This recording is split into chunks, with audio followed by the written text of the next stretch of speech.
Assalamualaikum warahmatullahi wabarakatuh. Alhamdulillahi rabbil alamin. Wa binikmatihi tatimmus shalihat. Asyhadu an la ilaha illallah wahdahu la syarika lah. Wa asyhadu anna sayyidana Muhammadan abduhu wa rasuluh wa safiyyuhu min khalqihi wa khalih. Allahumma salli wa sallim wa barik ala sayyidina Muhammad wa ala alihi wa ashabihi ajma'in. Amma ba'd. Para bapak ibu guru yang kami hormati, para wali murid, anak-anakku, siswa-siswi MTS Darul Ulum yang kami banggakan. Syukur alhamdulillah pada kesempatan ini kita masih diberikan oleh Allah Subhanahu wa taala kenikmatan yang begitu besar berupa kenikmatan iman, kenikmatan Islam. Tentu pada saat ini kita tetap harus bersyukur karena Allah Subhanahu wa taala masih memberikan kita kesehatan, kesehatan rohani dan kesehatan jasmani. Anak-anakku yang kami banggakan, Bapak Ibu guru, wali murid yang kami banggakan pula. Rasulullah SAW pada zaman itu diutus oleh Allah Subhanahu wa taala untuk menyempurnakan akhlak budi luhur. Kita bertanya, apa manfaat yang Allah berikan dengan diutusnya Rasulullah Muhammad SAW? Apakah rakyat, apakah bangsa, apakah seluruh umat manusia waktu itu tidak mempunyai akhlak? Jawabannya iya. Terutama masyarakat jahiliyah. Masyarakat yang begitu tidak mempunyai akhlak. Anak-anak yang ketika lahir dalam keadaan perempuan, ia bunuh hidup-hidup, ia gali lubang, ia masukkan tanah dalam keadaan hidup. Maka diutuslah Rasulullah SAW untuk menyempurnakan akhlak itu, untuk membasmi, memberantas, menghilangkan akhlak-akhlak yang tidak sesuai dengan syariat yang telah diturunkan oleh Allah Subhanahu wa taala. Rasulullah sebelum diutus, beliau mengikuti ajaran ala millati Ibrahim. Millati Ibrahim diturunkan dan diikuti oleh Rasulullah. Tidak seperti itu.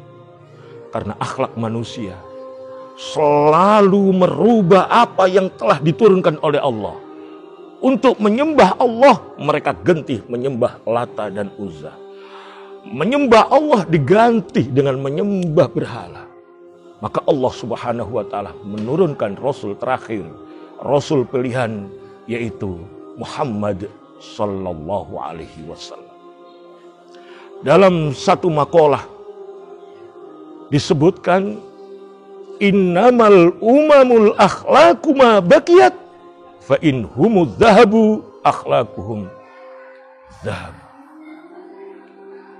Innamal umam, sesungguhnya yang dikatakan satu bangsa itu bisa dilihat dari ciri khas akhlaknya. Fa in humu zahabat akhlaquhum, ketika akhlaknya mereka rusak, maka rusaklah umat itu. Bapak Ibu guru, para wali murid dan anak-anakku yang kami banggakan.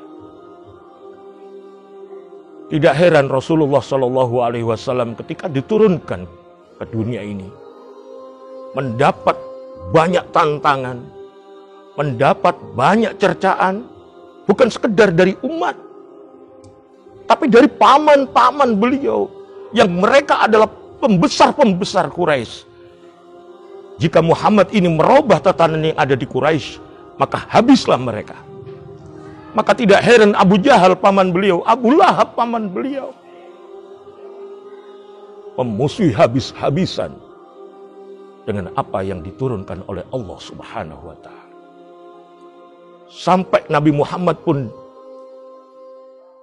ditawari sebuah jabatan yang besar,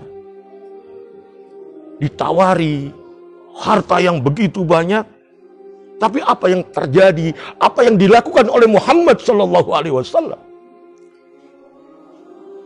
Ia tidak mengambil harta, ia tidak mengambil jabatan. Itulah akhlak. Akhlak ketika kita taruhkan agama kita, ketika kita dikasih jabatan apapun, kita tidak akan mengambilnya. Hanya dengan satu taruhan, Islam. Ketika Allah Subhanahu wa Ta'ala mengutus Muhammad itu, bukan satu dua cobaan yang diterima oleh Muhammad, tapi begitu banyak, setiap hari, setiap malam, bahkan setiap detik apa yang didakwakan oleh Nabiullah Muhammad SAW mendapatkan satu cobaan besar. Taruhannya adalah nyawa. Ingat ketika Rasulullah SAW dikepung oleh para pembesar-pembesar Quraisy, Nabi Muhammad SAW menyuruh Sayyidina Ali radhiyallahu anhu wa karramallahu wajhah untuk menggantikan di tempat tidur beliau. Dan beliau meninggalkan kepungan itu dengan aman. Bisa saja Rasulullah SAW membunuh satu persatu pembesar-pembesar Quraisy yang ada di sekitar rumah beliau. Kenapa tidak bisa? Mereka dalam keadaan tertidur. Itulah akhlak yang dicontohkan oleh Rasulullah SAW. Ketika Rasulullah dilempari batu sampai mengeluarkan darah, Rasulullah SAW tidak mendoakan mereka dalam kehancuran. Bahkan beliau mendoakan mudah-mudahan dari keturunan-keturunan mereka muncul generasi-generasi pembaharu Islam. Dan kita lihat apa yang sekarang terjadi. Taif yang dulu kakek nenek moyang orang-orang jahiliyah memusuhi Nabi, sekarang berubah semuanya menjadi Islam. Itulah akhlak yang dicontohkan oleh Rasulullah Muhammad SAW. Para bapak ibu guru, para wali murid dan anak-anakku yang dirahmati oleh Allah Subhanahu wa Ta'ala. Sungguh hati ini bahagia ketika kita menjadi umat Muhammad SAW. Nabi pilihan, Nabi akhir zaman. Nabi yang bisa mensyafaati kita baik di dunia ini maupun nanti di akhir.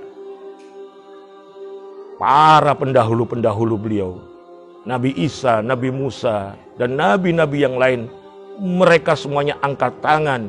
Hanya Muhammad satu-satunya harapan di hadapan Allah Subhanahu wa Ta'ala. Akhlak yang kita ajarkan kepada anak-anak itu melebihi dan mendahului ilmu yang akan kita dapatkan nanti. Ketika seorang berilmu tapi tidak berakhlak, maka tidak ada gunanya. Berakhlak, berilmu, itu yang akan menjadikan kita benar-benar hidup di dunia ini bermartabat di hadapan Allah, di hadapan masyarakat. Ketika kita berilmu tapi kita tidak berakhlak, ma'asyiral hadirin, para bapak ibu guru, para wali murid, anak-anakku sekalian, kita tidak ada bedanya dengan para berandalan-berandalan itu. Mereka mungkin bisa saja telah menghatamkan Al-Quran sekian kali, telah membaca kitab, puluhan kitab, tapi mereka tidak memiliki akhlak. Tentu kita berharap memiliki ilmu yang banyak, dan tentu kita juga berharap mempunyai akhlak yang mulia. Sedikit uraian yang kami sampaikan, mudah-mudahan apa yang disampaikan dibarengi dengan hidayah. Mudah-mudahan hidup kita penuh barokah fiddin wad dunya wal akhirah. Hadanallah wa iyyakum ajmain. Assalamualaikum warahmatullahi wabarakatuh.